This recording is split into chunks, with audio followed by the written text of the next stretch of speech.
Pokiaľ ste natrafili na toto video, to znamená, že už si robíte prieskum, zisťujete, aký športový kočík by bol pre vás najlepší, zisťujete pre a proti, beháte po predajniach a tak ďalej a tak ďalej.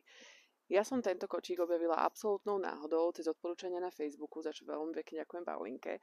A dostala ma úplne presne do toho švungu, že je to najlepší športový kočík, ktorý asi vlastne vyrobili.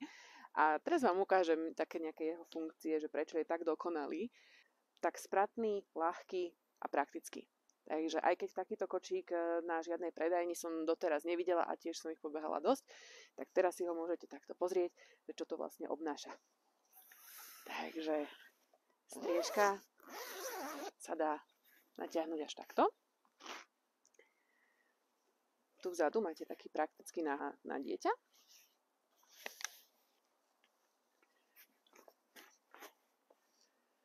Čo sa týka sklápania, je to veľmi jednoduché. Tu je jedna jediná páčka, žiadne šnúrkové zaťahovačky a podobne. A viete ho dať až do úplného lehu. Takže je to úplný ľah a dieťa sa tu môže pekne vyspať, prípadne prebaliť. Poznáme to. Čiže opäť jednou jedinou páčkou zdvihnete, ťukne, vynikajúce a už je zase v takomto štádiu, prípadne úplne hore. Takže toto je ten sad a ľah.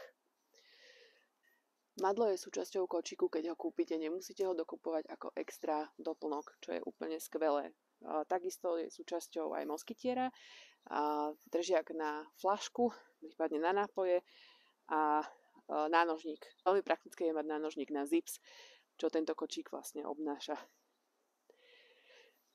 Tu máte klasickú brzdu.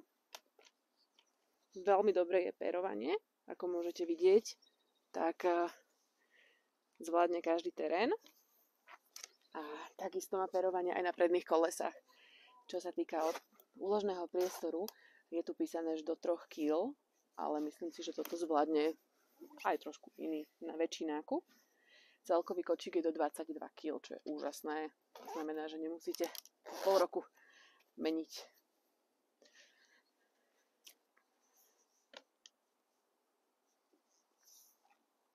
Ovláda sa extrémne jednoducho. Naozaj na to ovládanie je to úplný pán. Viete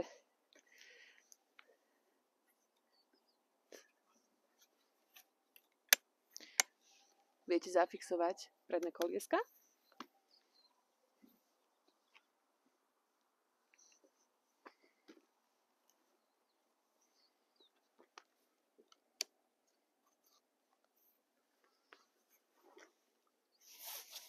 Tu máte malý zips, malý úložný priestor. Zaujímavé riešenie, ale aspoň vás neokradnú, keď to je až takto zašité.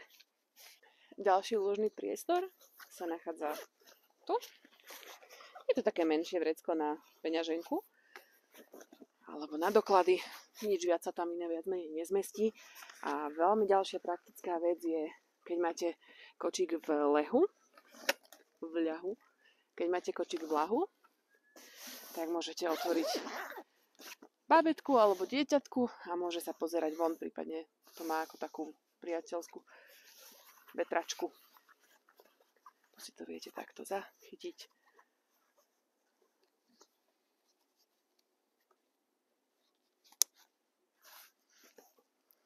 Vybavené.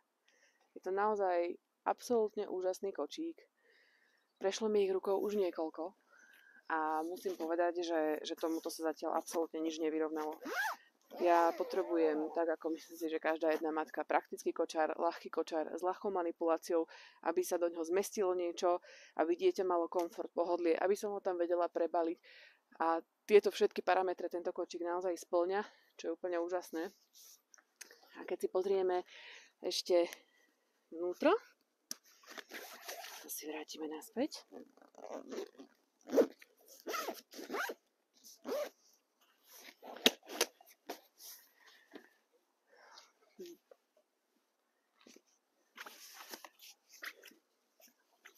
Tento kočík má 5-bodový systém upínania.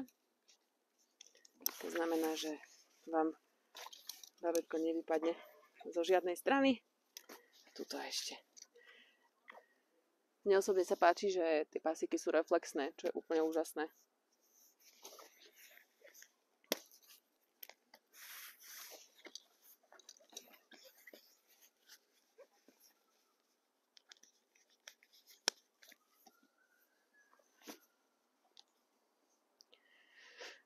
Ešte si pozrieme skladanie, ako som spomínala, je to brutálne jednoduché a to sa mi páči asi na tom najviac, že netreba dávať dole kolieska alebo proste iným spôsobom ho spratávať.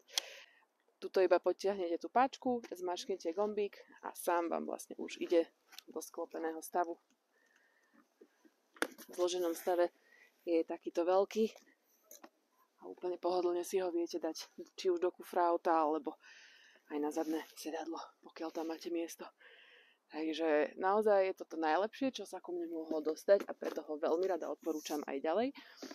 To znamená, že ak hľadáte niečo praktické, úžasné a v rôznych farbách, lebo samozrejme striežky nájdete naozaj, že v akejkoľvek farbe si asi myslíte, tak určite odporúčam Karlo Bravo Plus.